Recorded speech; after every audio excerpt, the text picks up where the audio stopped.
maxamuud xaashi waxa uu sanadkii 1964 uu ku dhashay degmada Caynaba ee xarunta gobolka Saraar waxa uu ku soo barbaaray magaalada Burco ee xarunta gobolka Togdheer halkaas oo uu dugsigiisii hoose dhexe uu ku dhameystay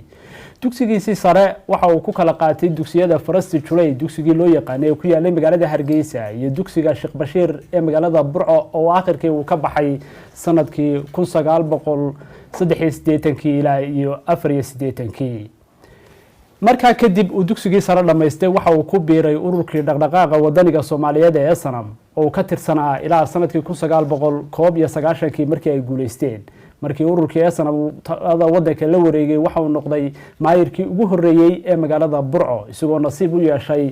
in uu ahaa duqii martigeliyay shirkii laga dhawaaqay go'aansiyada Soomaaliland sanadkii 1991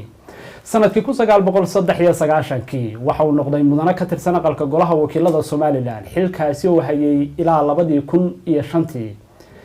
sanadkii 2002 waxa uu kamid ahaa aasaasayashii xisbiga Kulmiye waxaana uu ahaa qofka labaad ee xisbigaasi aasaasa marka laga tago Axmed Silaanyo sida uu ku sheegay waraysi hore uu bixiyay markaa kadib waxa uu tagay wadanka Britain halkaas oo waxbarasho u tagay muddana uu ku noolaa sanadkii 2010 markii xukuumadii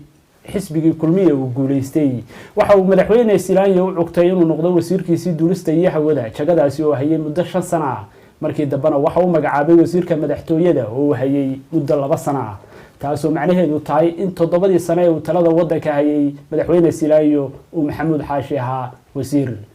haatan waxa uu kamid yahay saraakiisha xisbiga haya talada Soomaaliland ee Kulmiye waliba muddooyinka u dambeeyay waxa la sheegay in uu gocolo urad ugu jiro jagada gudoomiyaha xisbiga Kulmiye maanta waxa uu marti ku yahay barnaamijka xaladay